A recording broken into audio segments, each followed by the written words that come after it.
Mr. Secretary, you've been fighting the good fight to try to curtail harmful emissions around the world, to try to turn around this terrible climate situation. One of the problems is methane, and right now we're learning that a lot of methane is being released because of this leak in the pipeline, the Nord Stream pipeline, that may well have been intentional on Russia's part. What does that do to your climate efforts? Well, anytime you have a major leak, leaks are the problem with methane all around the world, but this is a massive leak bubbling up under the water, much larger than the normal leak. Methane is 20 to 80 times more damaging than CO2, David, so it has a profound impact in adding the amount of methane in the air. We've been working very, very hard, and we've been successful in getting countries around the world to stop flaring. You know how they burn it off, and venting, and to plug the leaks. So this is obviously a momentary, I hope. I hope they can get down there and plug it as rapidly as possible.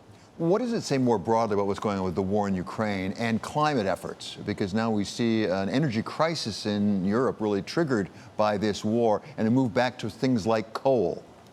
Well, the coal, you're right. Yes, coal is being recommissioned as a stopgap. And that's the main plan, is that it is only a stopgap. So if you have to use it in order to have energy security, they're prepared to use it. But nobody that I know in Europe is wanting to make this a permanent fixture. It's a temporary thing to deal with the crisis of the war. Europe has really moved, almost more than any other place in the world, to embrace the real lesson of Ukraine, apart from what President Putin is doing. The lesson is you've got to be energy independent. Don't put yourself in the hands of a dictator who's prepared to weaponize your provision of energy. So the fact is that Europe is moving. Germany, for instance, is really determined to deploy about 80% of their energy grid is going to be renewables. That's a remarkable level. And they're determined to achieve that and still be able to balance their power input. Mr. Secretary, we're now less than 6 weeks away from the next round of COP meetings in Sharm el-Sheikh, COP27. I'm sure there's a long list of things you'd like to get out of those meetings. What do you have to get out of the meetings? We need to get the countries that made promises in Glasgow to show that they're working diligently to fulfill those promises. And we need to bring people who weren't able to make the promise in Glasgow up to par. We need to get additional ambition from a group of countries. 20 countries equal 80% of all the emissions. We had about 65% of those 20 sign on in Glasgow to legitimate plans that would keep the Earth's temperature rise to 1.5 degrees. But now we need to bring some of those other 35% on board if we're going to have any chance of achieving that goal. And the key is, you've heard this, many companies, you know, are making promises to be net zero by 2050.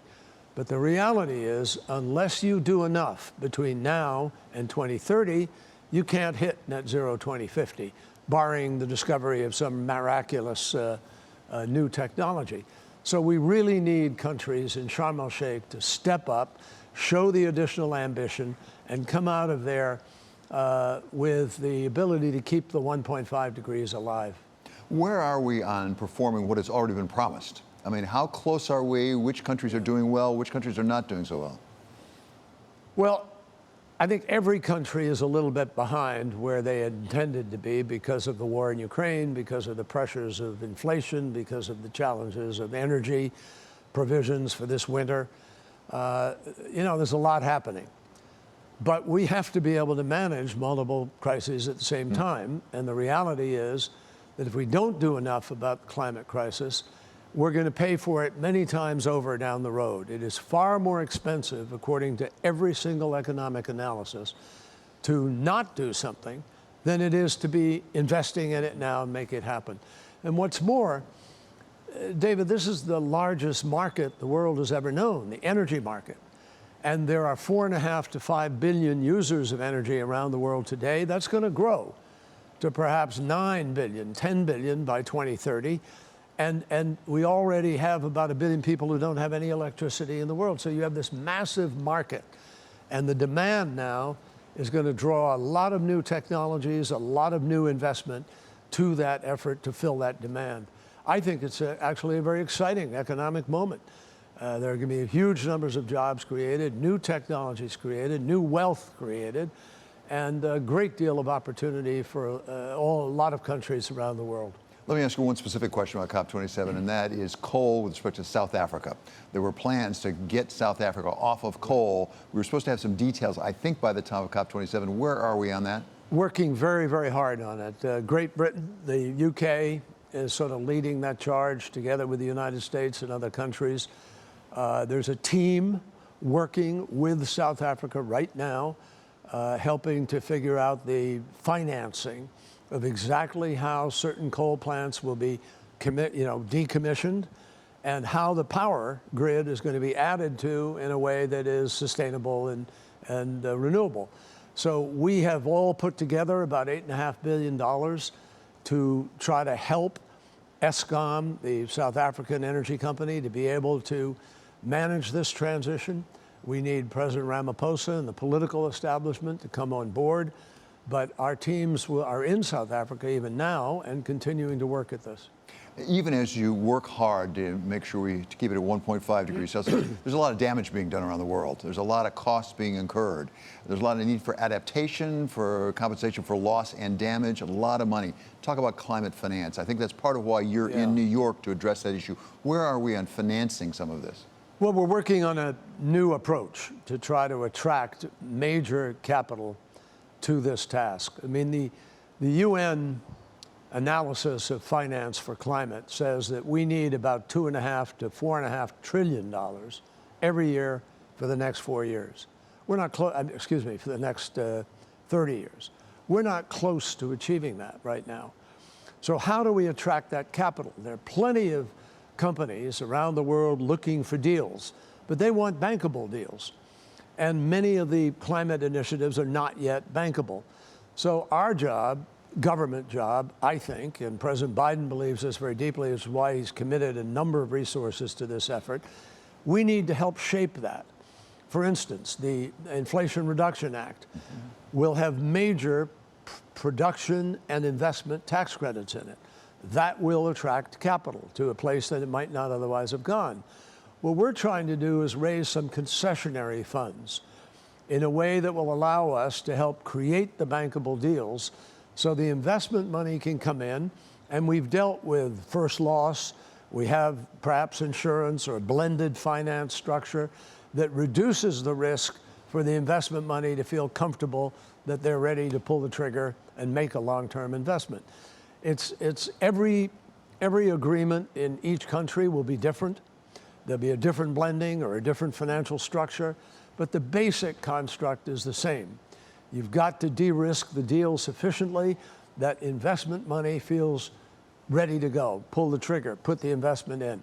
And where you have revenue on an energy project, water project, transportation project, to name a few, where you have revenue, you have an ability to go to the marketplace and finance those kinds of deals.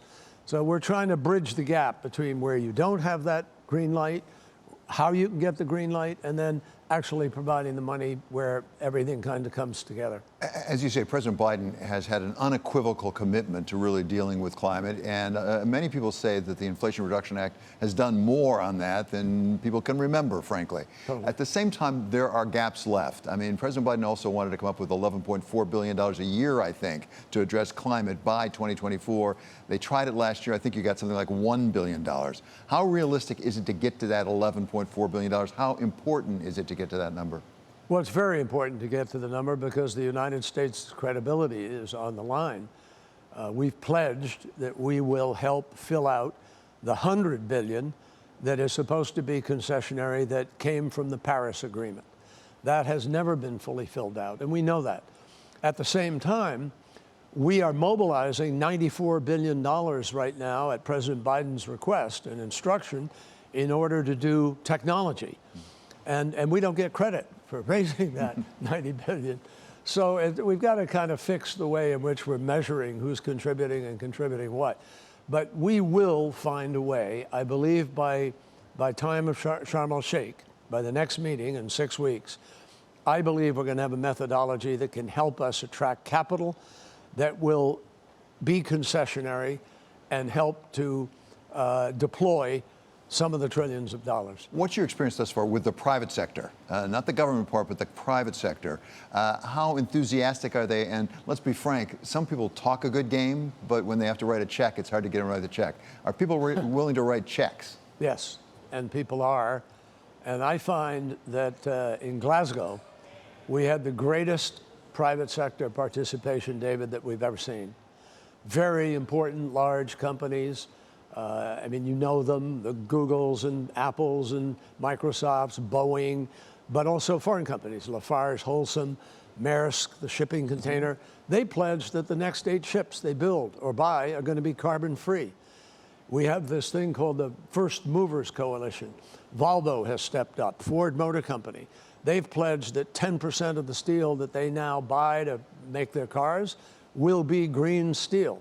So big companies are actually stepping up to send demand signals to the marketplace, and that's going to accelerate the rate at which we transition to viability among some of those new technologies and in fact, new companies. The United States is the largest economy in the world still. It also has been one of the largest polluters. It's important for the United States to take a leadership role globally.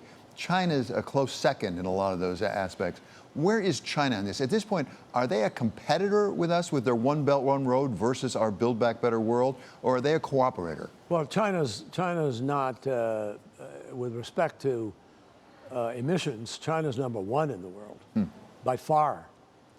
China is 30% of all the world's emissions.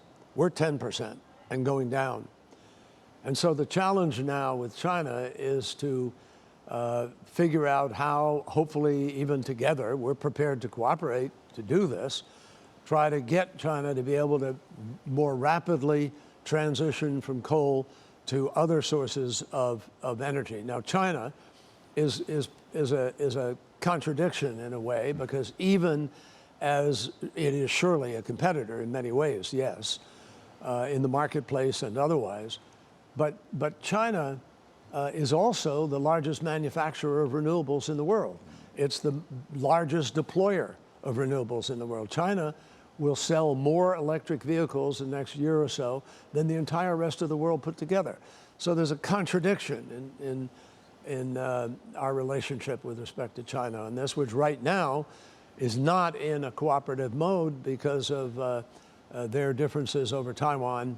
And so hopefully we can get back to the table and begin to find a way to cooperate, because the world needs the cooperation of the 2 largest economies and the 2 biggest emitters. We're #2. As you suggest, we need to get the relations in the right place in a lot of ways in order to really make progress together on climate. But I'll give you another contradiction, and that is with respect to renewables, solar panels imported from China, the United States is putting restrictions on. We have trade problems as well that sort of are pointing in 2 different directions at once. Correct. You're hitting the nail on the head. There are solar panels piled up at docks in Asia waiting for shipment, and they can't be shipped, which is slowing down our ability to be able to deploy even in our country and elsewhere. We need to get our trade policy aligned in a way that can work better, but that has to be negotiated. And you know, you got to sit down and find a way to begin to communicate on that. So hopefully that will happen. As I said, we are prepared. President Biden has made a commitment to President Xi, which he's absolutely prepared to keep today, tomorrow. We're prepared to negotiate and work with China on climate in order to try to advance the world's interest. This is not a bilateral issue. It's a universal one. It's a universal threat to everybody on the planet. And all of us need to pull together as fast as we can. One last one about COP27, if I could. Obviously, we'll see you there. We look forward to seeing you there. President Biden, who really has taken a leadership position, will we see President Biden? Because I'm not sure I know. I hope so. No, we haven't got, there's not been a final decision yet, because he has a very complicated schedule at that particular moment because of the G20, ASEAN, and then a few personal commitments with respect to his family. So how that gets balanced out, I don't know yet. But obviously, we all hope the president will be able to come. It makes a big difference, and there's a lot that he can accomplish in a very short period of time.